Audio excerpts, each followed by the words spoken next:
I spent 2 years making myself small on purpose.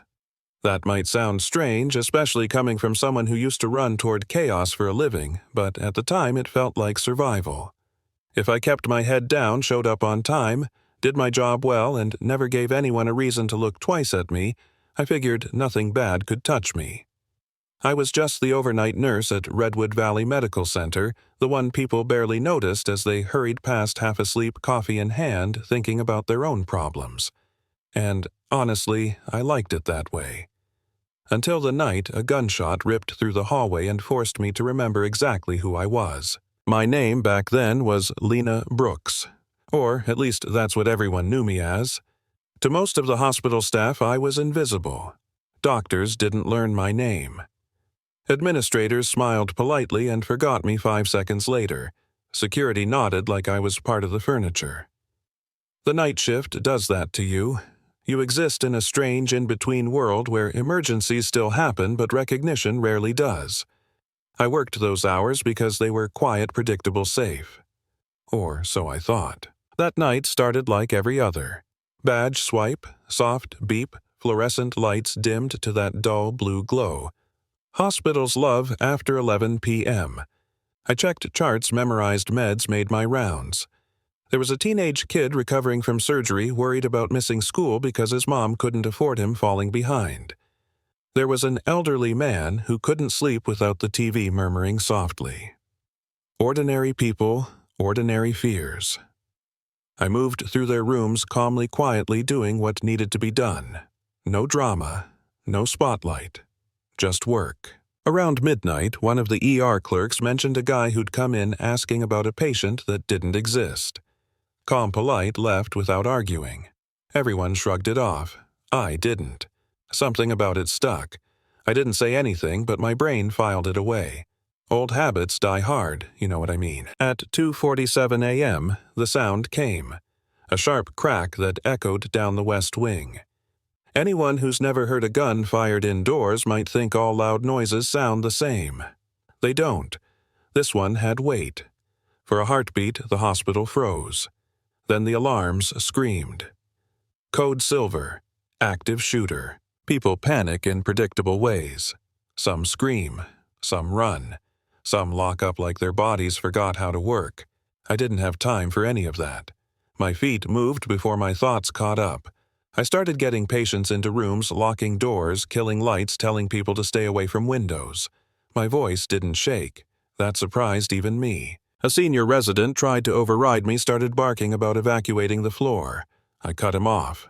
No, we don't know where he is. He stared at me like I'd slapped him. For the first time, someone actually looked at me. Then he listened. Funny how authority works when it's backed by certainty instead of titles. The elevator dinged. The doors slid open and he stepped out. Mid-30s dark jacket handgun held low finger straight along the frame. Calm, controlled, not drunk, not frantic. This wasn't random rage, this was intent. He fired once into the ceiling to make his point. Tiles exploded. People dropped to the floor. Phones clattered. Fear thickened the air. He said he wasn't there to hurt anyone. Said he needed access to restricted records and a specific file. His voice didn't rise. That scared me more than the gun. I watched him the way you watch a storm line approach. Stance, breathing, angles. He knew what he was doing. When his eyes landed on me, they paused. Really paused. Like he'd noticed something that didn't fit. He pointed at me. You, get up. The room exhaled in relief that it wasn't them. I stood slowly, hands visible, heart steady. He led me into the hallway, away from the others. The doors closed behind us, and suddenly it was just the two of us and the hum of fluorescent lights. He tested me. Without warning, he fired again, closer this time. I didn't flinch. I couldn't. My body didn't know how. His eyes narrowed.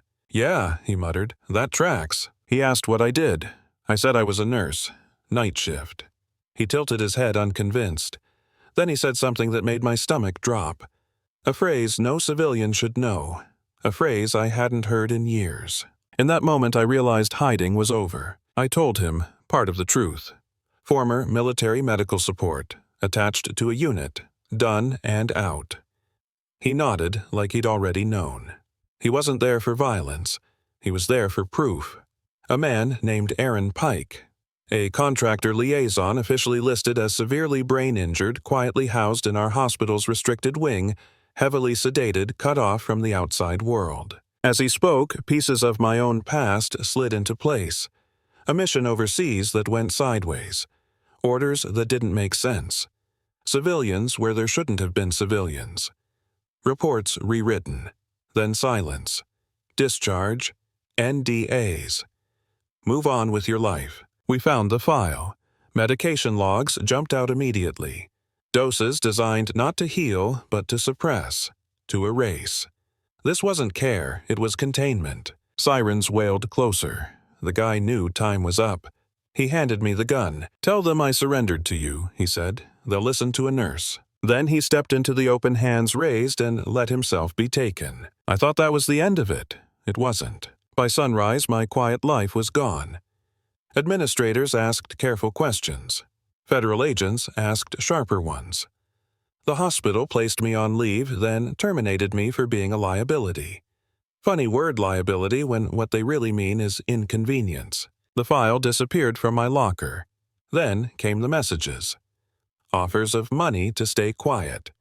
Warnings when I didn't. Threats dressed up as concern. Someone even suggested my military record wasn't as clean as I thought. Yeah, that happened. But something else happened too. People started talking. Independent doctors reevaluated Aaron Pike. They reduced the sedation. He woke up, he talked, and everything the gunman said checked out. I testified. So did Pike. So did the man who took the hospital hostage. Executives fell. Contracts collapsed. Not everyone got what they deserved, but enough truth surfaced that it couldn't be buried again. I lost my job. Lost my anonymity. Lost the illusion that being unseen was the same as being safe. But I gained something I didn't expect. A voice. Now I train hospital staff how to handle active threats.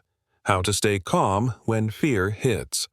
How to recognize danger before it explodes. I don't hide anymore.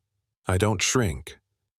Turns out, the parts of myself I tried hardest to bury were the exact parts that saved lives. I used to think disappearing was the answer. I was wrong. Sometimes the real fight isn't surviving the moment. It's deciding what you're willing to stand up for afterward. So here's my question for you. When systems protect themselves instead of people, when silence is rewarded and truth is punished, what's the right move? Do you stay quiet to survive or speak up and risk everything?